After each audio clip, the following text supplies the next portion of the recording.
I may be a little late to the party, but I gotta do my duty as an OG amazing Willow Gumball fan and spread the word because a new season is coming. I repeat, Gumball is back, baby, and it's called The Wonderfully Weird World of Gumball this time. I used to pray for times like this, so let's celebrate this revival by covering some iconic episodes, like Season 5, Episode 28, the episode where Gumball was forced to hang around someone so unlikable that he created the first diss track in history, and I'm pretty sure the song is copyright protected, so I'll probably have to sing it. But before we all die of cringe, let's go back to the beginning where we all have context on how Gumball got himself into this mess. So it all starts with Gumball and Darwin speed walking to school to avoid Ocho, but when they get their lockers, he's already there because his Uncle Mario gave him a lift. At this point, Gumball is only thinking about one thing: he needs to glaze the life out of someone as detestable as Ocho so he can link up with Mario, and that's honestly fair. But Darwin had to warn Gumball that Ocho's existence is a red flag by showing a flashback to Tobias getting cornered and fell up by Ocho after he accidentally bumped into him. And I swear, Tobias has got the worst aura in all of Gumball. Bro was always forming L's, and the worst part is he thinks he's tough.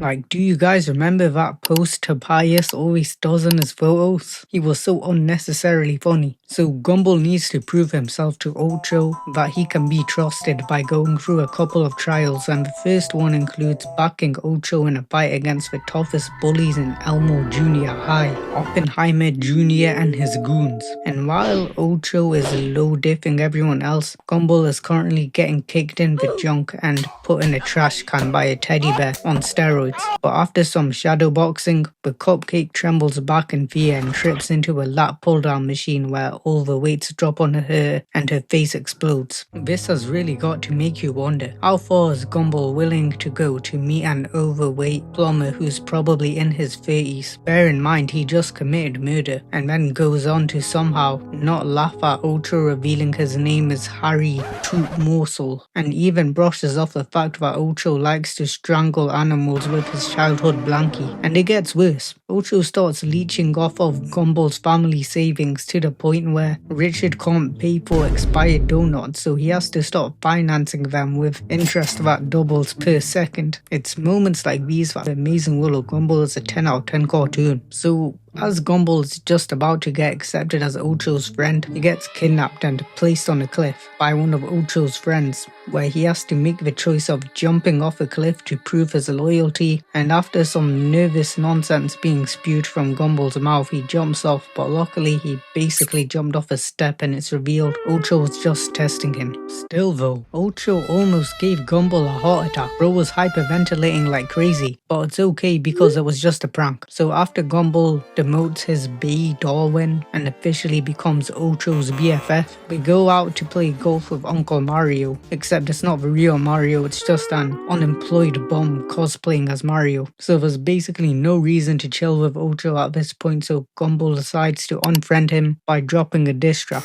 I can't say goodbye, cause you might grind me down into me vibe. And Ocho accepts it pretty well because he knows he's got serious trust issues because his uncle is Sonic or just some guy that looks like him. So Ocho understands how Gumball could feel so stressed at the point where it kills off the passengers in the plane. Now the next episode I want to cover is Season 2 Episode 8. And I know what you're thinking, why would I talk about such an extremely sensitive topic? But I feel like this episode is just 10 times more funny and relatable in 2025. So let's start from the beginning. After Nicole and the unemployed passed out from hearing Richard got employed, she sends the boys to spy on him to make sure he doesn't mess up. And then we get to hear about Richard's legendary tactic for sneaking in free eats. Pay attention, Domino's workers. First you slice the pizza twice in the middle, enjoy your snack, connect the remaining two halves back together and repeat the process. I see potential in Richard. The best employees are the ones that cheat the system. I would know because I'm one of them. And whilst all this is going on, Anais convinces Nicole that it's gonna be alright because the family can afford shoes now and even get Darwin some pants. But Nicole can't look on the bright side of things because she believes Richard getting a job job is such a big anomaly that it could disrupt the universe. Is she correct? Stay tuned to find out. Richard dropped a couple pizzas along the way, so Gumball and Darwin deliver them, and the first family they deliver to is a loving couple who are pizzas. So in this situation, those people just adopted a baby, but unfortunately Gumball and Darwin dropped the baby on the floor and it slowly splattered down the stairs, which is funny until you deep how scarring that must be. And then to add insult to injury, they accidentally run over the baby as the parents are paralyzed in horror. So the next customer the boys stumbled upon was a hippie who's been on a no-food diet for around 7 days. So he didn't even bother staring at the mud pie that was coated in bubblegum, and he straight up devoured it instead, which sent bro into cardiac arrest, and he was still forced to pay up $20. And the final customer is the banana family, who are so happy they start hitting the griddy and singing about pizza, and they continue to do that forever, even when the boys close the door on them. And they were glitching during all this as well, so Nicole might be onto something here. But before Nicole can prove the universe is collapsing because of Richard's employment, Anais gives her some therapy by pointing out how she's old, paranoid, and tweaking because Richard might change the hierarchy of the household. But when she turns on the TV, you can see in some areas it's permanently night. There's snow coming down in June and old people are floating. So this definitely proves that when people disrupt the natural order of things, like cats and dogs not getting along, you guys subscribing to my channel, and Richard being unemployed, that the universe is just gonna explode. So the Wattersons tail Richard so that Larry can fire him to restore balance to the world. And as they're catching up to Richard, the neighbors and everything else is floating in the air, and the Wattersons keep moving into different variants. They even start going back in time. This is what unemployed people swear would happen if they filled a job application. And even though the Wattersons failed to make Richard deliver his pizza late, he got fired anyways because the pizza eating method got patched. So balance got restored to the world. Richard's really living life on easy mode. Bro's family loves that he's a bum. It should have been me. Now that we've discussed jobs, let's discuss another thing we will never achieve: being in a loving relationship. But maybe Darwin will in season 5 episode 16, The Matchmaker. At the moment, Darwin is gooning to his crush, but then he starts breaking down into tears and sings some emo music as the room is flooding. But Gumball interrupts the music solo, and after reviewing some footage, he thinks Darwin's got a crush on Terry the paper teddy bear. So he begins plotting how to get Darwin into a relationship with her that can eventually end in a divorce. And for some reason, Gumball coincidentally dragged Carrie into helping him, which is just devious because Carrie has clearly got a crush on Darwin. Gumball's such a horrible wingman, but he means well. At least he's amazing at roasting people. The streets will never forget what he did to Dream.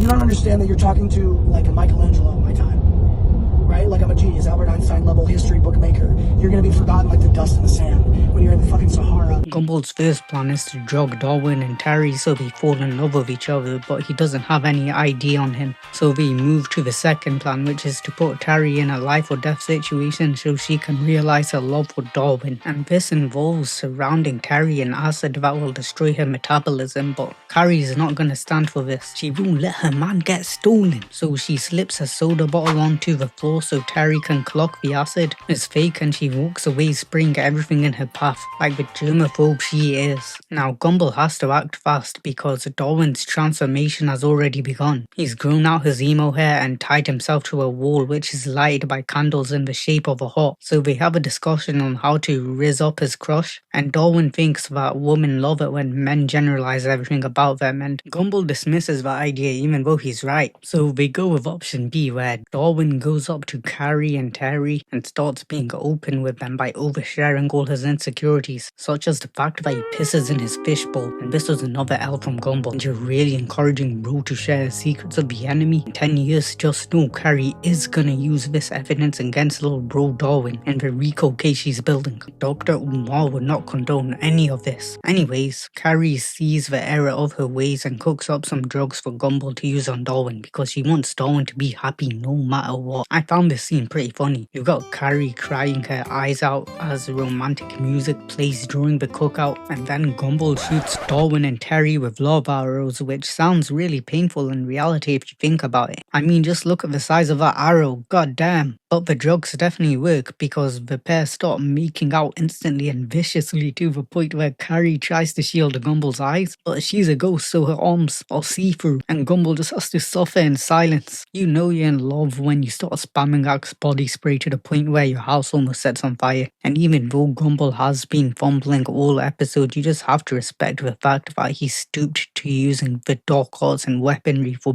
his bro's happiness. But then, now that Darwin no longer has feelings for Carrie, he wasn't embarrassed to explain that he was actually gooning to a picture of Carrie this whole time, but we couldn't tell because she's invisible in photos. So Gumball quickly summons her and apologizes to the poor ghost. So now they need to somehow get Darwin to break up with Terry. And the plan was to hack into Terry's Facebook so they could send an email to Darwin about proposing for marriage, and he instantly accepted, which is psychotic, but it can get worse because it turns out that Darwin is a cook. The way he watched Alan get forced to make out with Terry for so long and said everyone deserves Terry's love is absolutely egregious work. And don't think we forgot about your manifesto to destroy the planet, Alan. My new vision.